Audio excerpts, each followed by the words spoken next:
Welcome. Today we will speak about pain, and this is a subject of very high actuality because you probably heard about the opioid crisis, and it seems healthcare has approached the problem from an angle that it needs to be refreshed by a new field, the therapy of light, of laser. And today we have Douglas Johnson.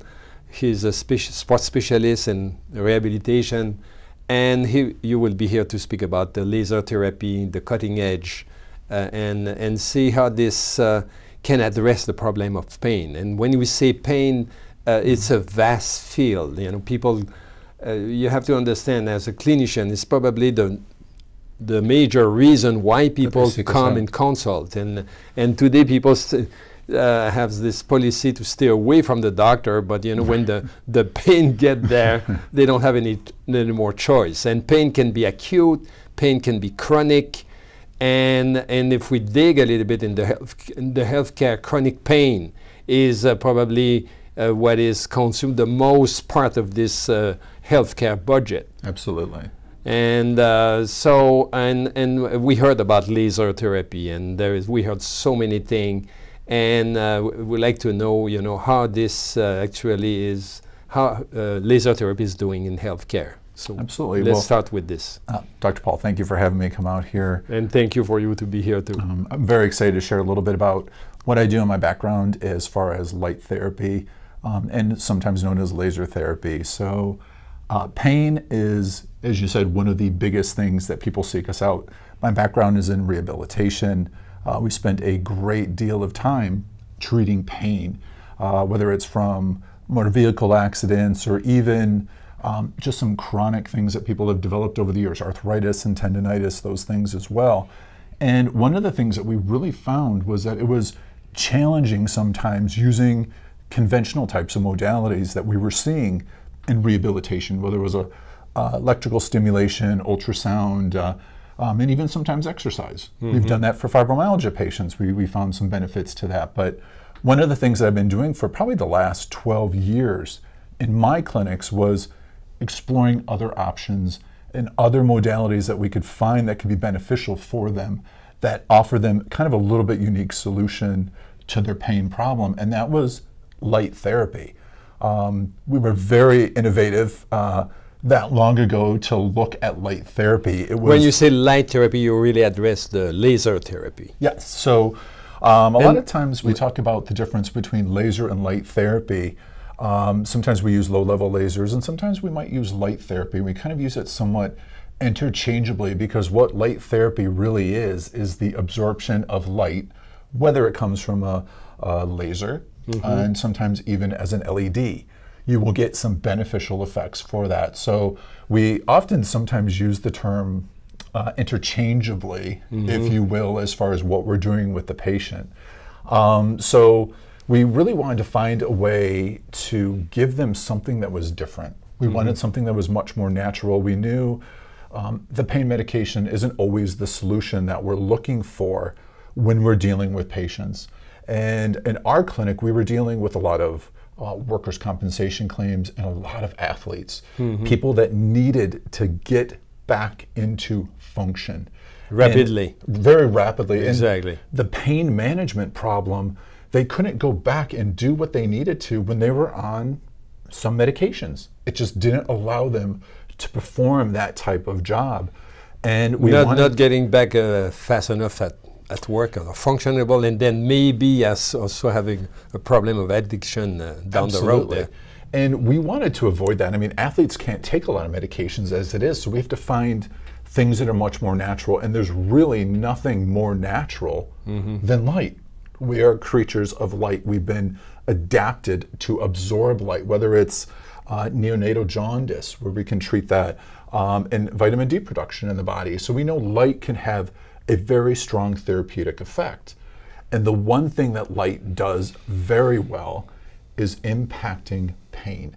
So it was a novel and kind of innovative way for us to start looking at what can we offer our patients in a way that didn't require them to take the same amount or the same frequency of medications. Mm-hmm.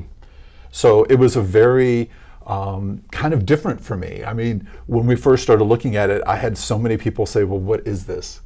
It sometimes looks like a little flashlight, the devices sometimes, the low-level lasers and the LED devices, and they think there's no way that this could be therapeutic. And I think I shared with you a little bit before, we've spent the last 7 years studying how light affects the body, how it changes different biochemical reactions with the body, and how it's beneficial to us. So this is where resides the whole magic. It's combined and knowing very precisely how work the physiology and how can be impact the cell. But before we go there, it's like I like to clarify with people that are listening. There's different categories of laser. It's like, and all the time, you know, in medicine is we think the stronger is the better, you know, the more stronger medication, you know, hit the thing. But this is not exactly what you have discovered. No, and the thing with light is, it's funny because when you look at it, we always do have that bigger, better, faster, stronger kind of mentality. Yeah. Do it quicker, I want it now. But we always used to say, you know, you can't go plant a garden and pull on the roots as they're coming up. You have to let them grow and kind of have that impact. And it's the same thing when we're looking at with light therapy. Small doses become very stimulatory and they can affect the body in very positive ways. But just like any medication, it has a dose curve. I mean, we're looking at Arndt Schultz. It has small doses stimulate, larger doses will start to inhibit, but very large doses become cytotoxic. So when we're looking at low-level light therapy or low-level laser therapy, we're talking doses that are much, much smaller than what you might see from like a higher powered surgical laser or a high powered class 4 laser, those things. But what we really want to look at is these smaller doses to stay within that stimulatory window to make sure that we're stimulating those biological processes when we need to, inhibiting when we have to for potentially reducing pain. We want to stop some of these processes and always avoid that potential of cytotoxicity. We want to always make sure that the therapy that we do is safe first and effective. So we want to have both of those. Yeah, in integrative medicine, we like this idea of small dosage and like homeopathy, and something that is more tuning, you know, with the whole body. We will go a little bit deeper in this aspect of stimulating and inhibiting because I think it's very important, this concept that you have discovered and explored during this these last year, because I don't think I heard that before with what people when we're using laser. Yeah, it's very interesting. So the last 7 years, as I mentioned earlier, we've been doing a lot of clinical research, looking at the technology that we have developed. And it's not so much to develop a piece of technology and put it out there. You have to optimize that technology. You have to know, what is it really doing into the tissue? What is it really doing beyond that? What is it doing clinically for the patient? What impact does it have?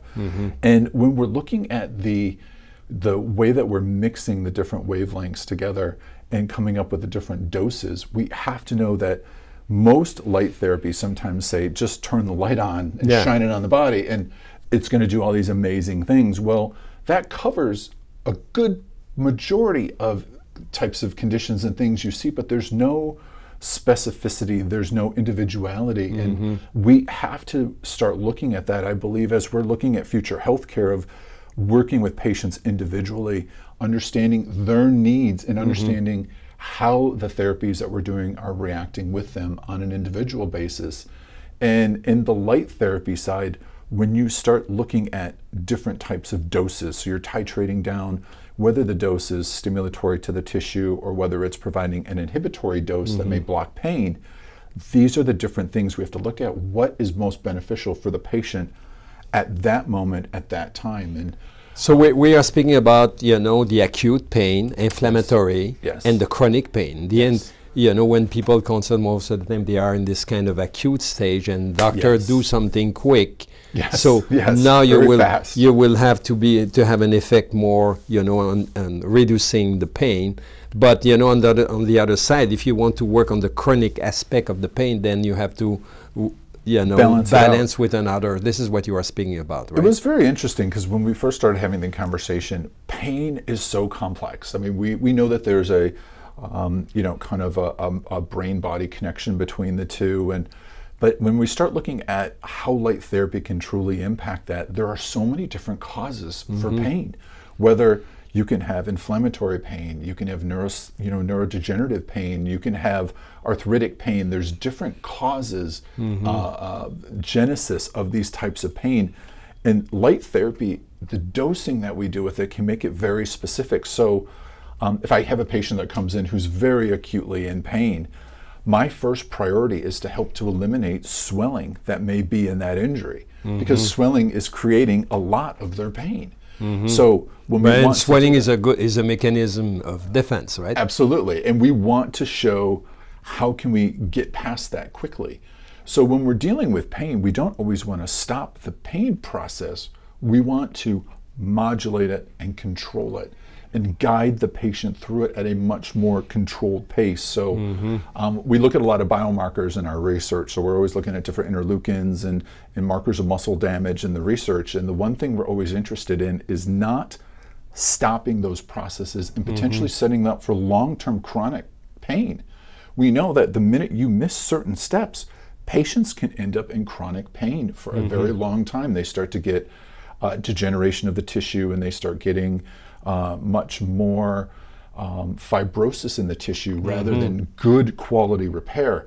We want to make sure we modulate that and get them through that stage faster. So whether it's from swelling, inflammation, spasticity, or just some general blockade of pain. And then you will work at that time with more inhibitory effect? Absolutely. And using low or higher frequencies? So when we start looking at frequencies are really interesting when we're looking at light. We know that the impact of the light is kind of like what we're looking at now, the lens aperture on the camera. When you see a lens aperture, it will contract and open and close and allow different amounts of light in. So we can actually use a higher frequency of light and different wavelengths of light, which are higher frequency as well, to inhibit that pain better. We can close off that by doing lighter frequencies or less frequencies and get more of a biological effect as controlling inflammation. So the frequencies have a very strong direct impact on what's going to happen clinically with the patient. So this looks a little bit like the homeopathy principle. Yes, very much. It's like the fever is good, symptoms are good.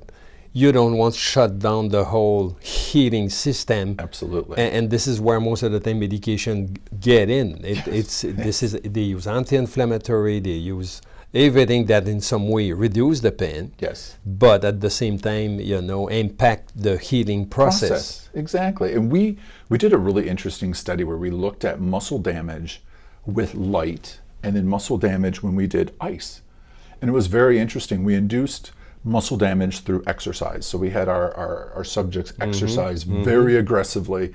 And it took the placebo group 4 days to recover. They had a tremendous amount of pain. They had a huge release of CK. But they healed faster. But when we did light, they healed much faster. We found they healed within a day.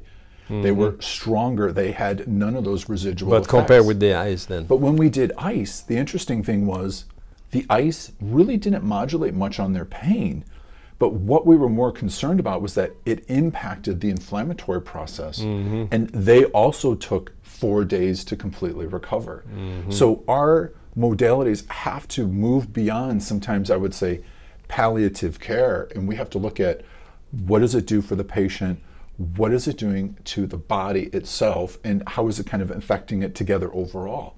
And we know we want to modulate and control that process so that we can keep it from getting out of control. But we don't always necessarily want to stop something.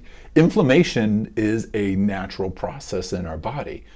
Too much of it gives us our inflammaging, and that is detrimental to us as well. The fever can kill the client. Absolutely. The diarrhea can kill the client. Absolutely. So did we look at some studies where in terms of costs, if you have this kind of strategy to address pain? Because at the end of the day, this is not without a cost. when the patient getting chronicity and Yes. and using these. And that's the one thing when we're looking at this. So in my clinic, we worked primarily on industrial injuries. And the one thing was it was never so much the cost of what the treatment was. I mean, there was always a cost associated with that, but it was the impact on the loss of productivity that people had and the change in the quality of their life when they were dealing with this. And the one thing that we found is when we started adding light and laser therapy into it, not only were we getting better returns on our quality of life types of studies and things that we were doing, but it was faster. They weren't having to disrupt their entire life to be able to kind of make this beneficial. So, let's resume here. It's like we are using, you know, first if you are in an acute or in a chronic phase, different intensity of frequencies. But still, we are working with low laser categories, right? Correct. So we're always doing the low-level category of light. So basically what that comes into, it's tissue safety, for one.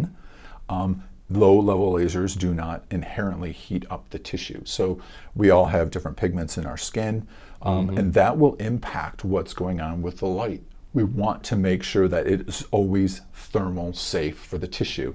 So low intensities always allow us to do that.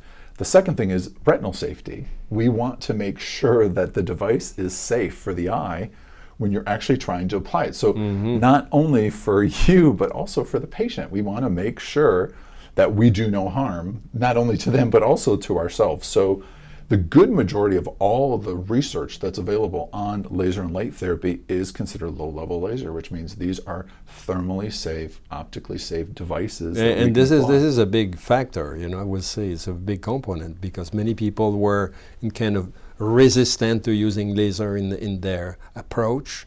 Well, but now we eliminate this risk factor with the eyes. That concern that's there with that. And the thing is, our first exposure is always high-powered lasers. We all seen the Star Treks and the Star Wars and these high-powered lasers, and we've all had somebody that has had maybe some ablative surgery with that. So when you tell them, you might want to first tell them you're doing laser therapy to them.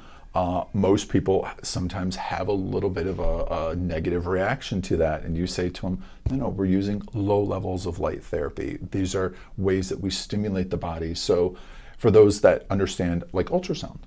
So ultrasound in very small amounts is quite therapeutic. It's diagnostic. We use ultrasound all the time. You might order it up as a test. Ultrasound in high intensities can actually be used to get rid of kidney stones and gallstones. So they can become destructive. So we always tell them there's always a scale of intensity for these. And we do in that low intensity side, whether you're going to get the safe effect and you don't see that toxicity or that damaging effect. But I can see also that it's opening a new field now. It's like, of course, you need to be trained. You know, there is proper training. You have to understand how to use, tune, with the proper thing. But working with low laser, it is also opened the door to non-licensed professional to be able to use this low light therapy. So the best thing about what do you think? With this technology that's coming available now and the drive, there is a really large drive in the research community of finding patient-centered and patient-focused therapies. The time of, I think, always going into the physician's office or trying to get an onboard therapy in one place, it's quite difficult. We have a shortage of clinicians, and the safety level of the technology combined with the effectiveness is very good. And we see now that technology, as long as we make it simple for the patients, and I like this concept of we, in the clinic, we might have a device that has these multiple settings like you're talking about, where we can change the apertures and change the power level and get different effects in the body. For a more professional trained But for the home market, what a great thing. If someone has an arthritic knee, if you have an arthritic knee, what would be prohibiting you? Because we've done that, like we had mentioned earlier about the treatment technique of how to manage that pain. We know what type of pain that comes with an arthritic knee. Why can't we have devices that are set to those, given to the patients, let them do that in their home, apply the therapy in the comfort of their own home to increase compliance. That's a big issue with any type of healthcare, is getting the patient to be able to do it consistently. It's very difficult, I can tell you, in a clinic. We were happy with a 20% no-show rate. And that's not good. Patients don't get therapies, they don't get better. So what a great way to increase compliance by giving them the opportunity to do that therapy in the convenience of their life, fitting it into their life. Yeah, this is also a concept in integrative medicine that I speak about, democratization of healthcare. Yes. In other words, because we belong in a world where in some way the doctor will manage all the parameters of diagnose. The diagnostic. But now came along the smartphone and the digital technology that make available to the client, health parameters. And so they could, in some way, it's not meaning they can become doctors, but they have more capacity to manage their own health. Yes. And why not, since the pain, no matter what now with this crisis we have, the cost we will spend if we just keep the same model for addressing pain, I think, it's almost impossible. Absolutely. Making the people more, giving them an access to a tool that doesn't create any addiction, where they can take care of themselves, they can take care of their dear ones, maybe, they are an older age, and, that could be, I think that this is a field of multiple possibility, the fact that, at the beginning we thought, the high category laser will be the one, but now it's the low laser one, and then showing the doctor how to work with this more, tuning the client, but also training the client himself too. Absolutely, and I think the one thing that's interesting is when you're talking about that is exactly right. It's healthcare to progress forward. We have to reduce that patient burden. We have to be able to give them tools to address their problems and the symptoms that they're feeling. And unfortunately, a high power laser has a risk. It can thermally heat the skin, it can cause ocular damage, it can never go home with the patient. No, absolutely not. So it's a much nicer solution. And the interesting thing is, in my practice, it was very interesting. We had 2 clinics, and it was very difficult for me to treat my patients. When we first got the technology, it was very well received, and we had a tremendous amount of media associated with this new technology coming to the area. I just did not have the capacity. I didn't have capacity. There was one of me in my to absorb all the clientele. Yeah. And so tomorrow too, this is the fact that this low laser, we will be able to train healthcare professionals that are not necessarily doctors, but also nurse and medical assistant and 35 people in light therapy. Well, absolutely. When you're dealing with something that is non-invasive, non-significant risk, you have all these benefits, and that allowed me to see more patients. Believe it or not, it was a really kind of, most people are always afraid, well, you give a patient something, they go away. Actually, it was the complete opposite. I had more patients coming to me, more patients wanting to do self-care. And the interesting thing, a part of it was my marketing plan. So let's end on this positive note, optimizing the management of pain with light therapy. Thank you very much. Thank you for having me. I appreciate it. Visit quantumuniversity.com for more information.